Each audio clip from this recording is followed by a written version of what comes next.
नमस्कार दोस्तों, आपके अपने YouTube चैनल हिंदी की पाठशाला गुरुजी के साथ मैं एक बार आपका फिर से बहुत बहुत स्वागत है। मैं उम्मीद कर सकता हूँ आप सभी स्वस्थ तंदुरुस्त होंगे और अपना ख्याल रख रहे होंगे। मित्रों, इस वीडियो को आगे बढ़ाने से पहले आपसे पुनः अनुरोध है कि अधिक से अधिक मेरे चैनल को सब्सक्राइब कीजिए, शेयर कीजिए और सबसे मुख्य बात कि कमेंट बॉक्स में अपने अमूल्य सुझाव मुझे अवश्य दीजिए। दोस्तों, आज का वीडियो एक विशेष अनुरोध पर बनाया गया वीडियो है, जिसमें कक्षा 11th के एक छात्र द्वारा शब्दकोश को समझाने का अनुरोध किया गया था। चलिए दोस्तों, तो हम समझते हैं शब्दकोश है क्या। यदि बिल्कुल सरल भाषा में कहा जाए तो कोश का अर्थ होता है खजाना।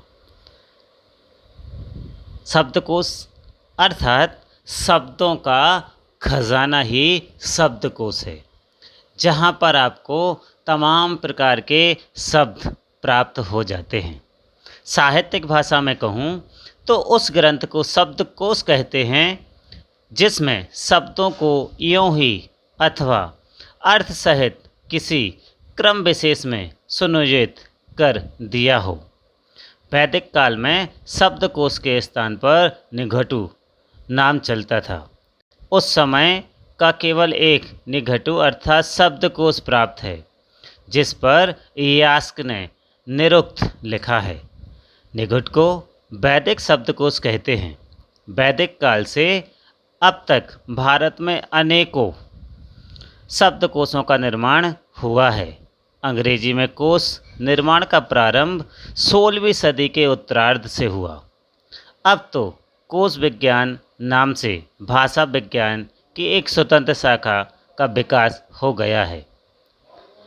दोस्तों, अब ये शब्दकोश कितने प्रकार के होते हैं? तो वर्ण विषय के आधार पर शब्दकोश 5 प्रकार के होते हैं। पहला व्यक्ति कोश, दूसरा पुस्तक कोश, तीसरा विषय कोश, चौथा विश्वकोश, पांचवा भाषा कोश। अब ये व्यक्ति कोश क्या है? व्यक्ति कोश किसी एक साहित्यकार द्वारा अपने साहित्य में प्रयुक्त संपूर्ण शब्दों का कोश व्यक्ति कोश कहलाता है। जैसे जायसी का कोश, केशव का कोश आदि आदि। दूसरा पुस्तक कोश, जिस कोश में किसी पुस्तक में प्रयुक्त शब्दों का अर्थ सहित संग्रह किया गया हो, उसे पुस्तक कोश कहते हैं।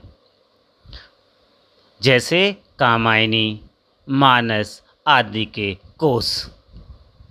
तीसरा विषय कोश, इसमें एक विषय से संबंधित सामग्री आकारादि क्रम से सजाई जाती है। जैसे भाषा विज्ञान कोश, पुराण कोश आदि। चौथा विश्वकोश, इस कोश के अंतर्गत ज्ञान की सभी महत्वपूर्ण शाखाओं पर सारगर्भित जानकारी दी जाती है। विश्वकोश का ही अंग्रेजी रूपांतर एनसाइक्लोपीडिया है। जैसे हिंदी विश्वकोश, एनसाइक्लोपीडिया ब्रिटानिका, एनसाइक्लोपीडिया अमेरिकाना आदि। पांचवा भाषा कोश, जिस कोश में किसी एक भाषा के शब्दों, मुहावरों एवं लोकोक्तियों को आकारादि क्रम से रखते हुए विभिन्न अर्थ दिए रहते हैं, उन्हें भाषा कोश कहते हैं।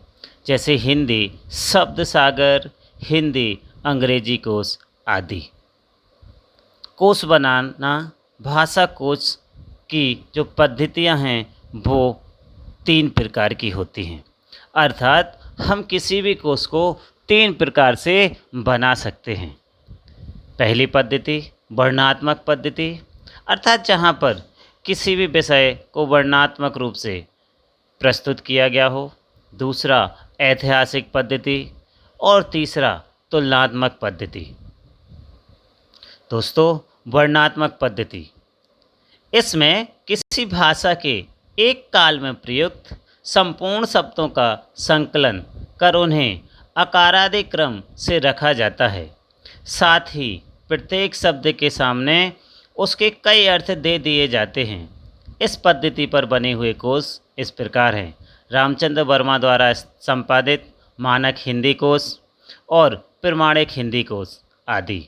वस्तुतः इस पद्धति के अंतर्गत प्रचलन के आधार पर शब्दों के अर्थ दिए जाते हैं, अर्थात सबसे पहले अधिक प्रचलित अर्थ, फिर कम प्रचलित अर्थ दिए जाते हैं। दोस्तों, आज के वीडियो में बस इतना ही। आगे की जानकारी के लिए आप मेरे चैनल से जुड़े रहिए और हिंदी के ज्ञान को प्राप्त करते रहिए। धन्यवाद।